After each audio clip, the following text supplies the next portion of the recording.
Oi, amores! Hoje vamos falar do livro Depois que Tudo Acabou, de Jennifer Brown.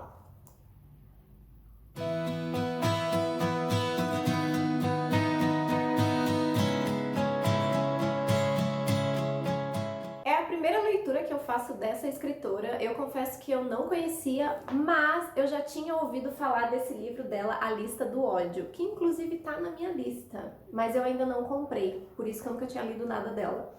Esse livro eu achei naquelas, sabe aquelas bancas, aqueles lugares assim que vendem livro de 15, 10 reais?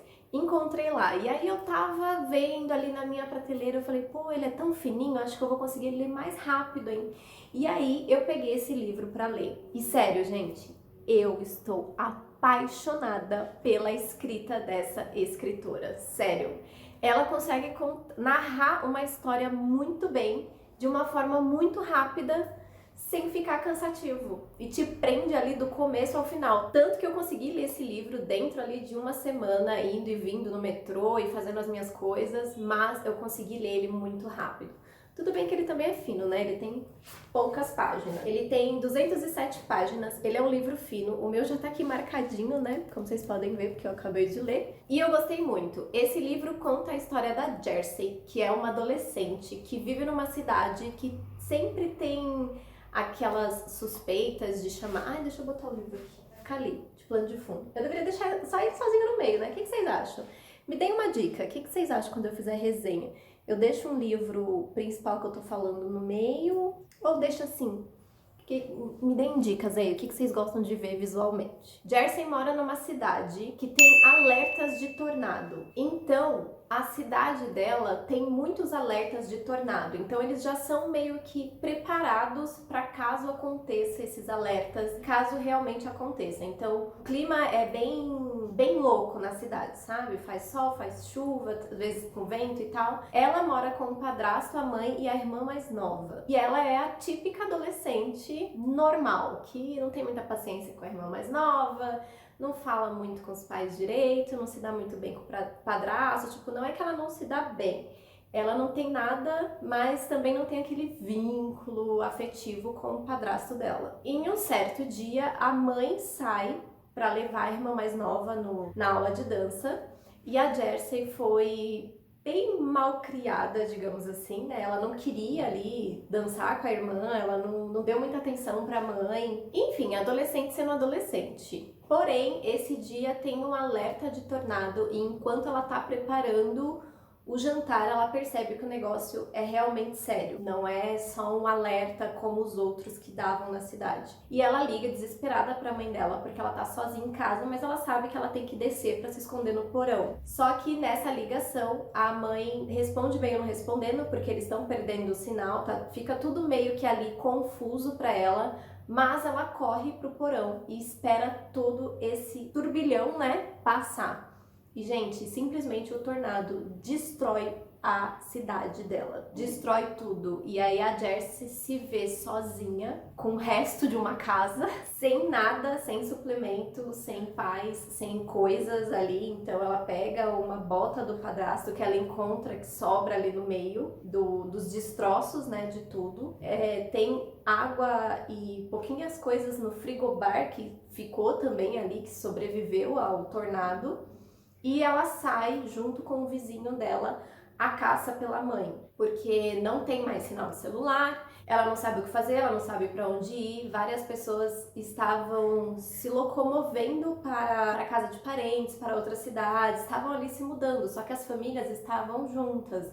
Assim como essa do vizinho dela, que era amigo dela. Ele estava junto com a mãe e com a irmã. Diferente dela, que estava sozinha em casa. Então ela não sabe se o padrasto, a mãe e a irmã estão vivos. E aí começa a bater aquele desespero e aquela insegurança. E ela vai atrás e descobre que da casa dela até o caminho da escola de dança simplesmente estava tudo destruído. Inclusive, ela não consegue conversar com as amigas dela. Tinha uma na escola ensaiando, porque uma das amigas tocava violino e a outra tava em casa também. E ela não consegue contato com as meninas porque não funciona mais nada, né, gente? Destruiu tudo na cidade. Só que depois de um tempo ela volta para casa porque querem que ela fique em um abrigo onde tem outras pessoas, só que ela fica com receio da família dela voltar para casa e ela não está lá, e eles acabarem perdendo o contato e se desencontrarem. Então ela decide voltar, ela acaba ficando quase 2 dias esperando alguém aparecer, né? Ou a mãe ou o padrasto, esperando alguém ali aparecer, e nisso vai apertando o coração do tipo, será que a minha família tá mesmo viva? Se não tiver, o que eu vou fazer? Até que o padrasto dela volta, né, pra casa, ele tá muito abalado, ele tava no trabalho, ele tava tentando vir pra casa quando tudo aconteceu. Se devido aos destroços, foi como eu falei, eles tinham que sair da onde estavam porque não tinha nada, né? A casa tinha meia parede e um monte de destroços. Então eles tentaram ali pegar o que era útil ainda, algumas coisas, ela conseguiu a mochila, a bolsa da irmã que ficou em casa, e o padrasto dela e ela se mudam para um hotelzinho, assim, uma pousadinha meio velha perto, para eles conseguirem ali irem se virando durante um tempo. Só que ele tá muito fora de si, ele tá resolvendo várias coisas ao mesmo tempo e ele manda ela para casa do pai biológico. O pai biológico que ela nunca teve contato, ela nunca falou com ele. E quando ela chega lá na casa, ele mora junto com os pais dele, então ela vai para casa dos avós, onde ele tá com a mulher, as filhas e ainda tem a irmã dele com os filhos. Então, assim, é uma galera que ela não conhece, e as duas meninas que são meia-irmãs dela são adolescentes também, só que as meninas não são nada receptivas. A família é um caos, os avós também. Eles tratam ela muito mal, coloca ela para dormir na varanda. Ela não pode assim fazer nada, então ela começa a tratar mal as pessoas também, porque ela não conhece ninguém, ela não tem convívio com ninguém, ela só pensa na família dela e em tudo que aconteceu, e as pessoas não têm empatia, né? Então isso pega bastante assim para ela. As meias irmãs tratam ela muito mal, até que uma pega uma coisa de dentro da bolsa e ela se revolta, então ela parte pra cima da menina e aí dá uma confusão, gente. Aí ligam pro padrasto dela de novo, aí ele vai buscar ela, só que em vez dele continuar com ela, não, ele entra em contato com os avós da mãe dela, e aí ela vai morar com os avós da mãe. A mãe dela nunca se deu muito bem com os próprios pais, né? Então ela meio que falava mal dos próprios pais, falava que ela não tinha uma vida boa, porque eles eram muito rígidos, muito ditadores, então ela não tinha liberdade, e eles perderam contato quando ela saiu de casa, porque ela fugiu de casa com o pai da Jersey, que é o pai biológico, mas depois ela se separou do pai biológico e aí encontrou esse padrasto depois que a Jersey já estava maiorzinha. E aí ela continuou com esse cara, né? E teve a irmã mais nova dela. Então, muitas coisas do passado da mãe dela, ela não faz ideia, porque a mãe dela não falava. E aí, como ela pega informação do pai biológico, pega informação dos pais, ela fica assim, meu Deus, mas quem era minha mãe, sabe? Porque as coisas que eles falavam não tinha nada a ver com a mãe que ela conhecia. Então, imagina, uma adolescente que já tá passando por todo aquele processo, tá tentando lidar com todo aquele turbilhão de sentimentos, perdeu a casa, perdeu tudo, né, que eles tinham, não tem contato direito com as amigas, porque ela tá sendo jogada de uma casa para outra, e as amigas, infelizmente, não pode fazer nada. A que toca violino machucou a perna, então ela tava na casa de uns parentes. Só depois de muitos dias que ela conseguiu, pelo celular, entrar em contato com a amiga. Fica essa confusão dentro da menina, sabe? E quando ela chega com os avós maternos, ela começa a perceber que eles não são tão ruins quanto a mãe tinha descrito para ela. Ela começa a se questionar internamente se ela começar a se abrir e a gostar dos avós, se ela estaria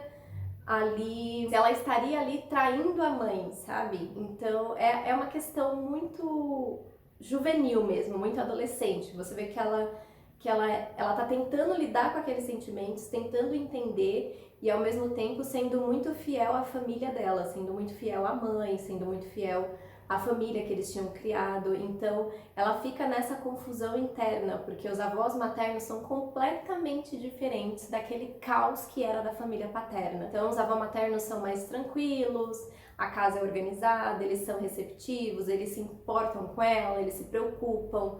A mulher cede um quarto que era da mãe dela para ela, então ela tem ali todo uma estrutura familiar diferente, né? Um pouco mais semelhante do que o que ela tinha na casa dela, quando eles estavam a família toda juntas. Então ela fica nessa briga interna e ao mesmo tempo ela passando por esses processos. Ela fica com trauma, então quando ela sai na rua que começa a fechar o tempo para uma chuva, ela tem uma crise, porque óbvio, né? Ela passou por um tornado sozinha, adolescente em casa. Então aquilo dá gatilhos para ela. E aí a forma que o avô viu que ele conseguiu ali chegar perto dela, porque ela tava tão ríspida e foi tudo tão de repente na vida dela, tipo, não foi uma escolha, né? Foi tudo acontecendo e jogavam ela de um canto pro outro. Então não foi algo que ela escolheu. Ao mesmo tempo que ela tava tentando lidar com tudo aquilo de sentimento dentro dela. Ela aprendeu a jogar cartas com um conhecido. Se eu não me engano, acho que foi numa viagem de campo, alguma coisa assim, que ela conheceu um cara que ele ensinou ela a jogar cartas.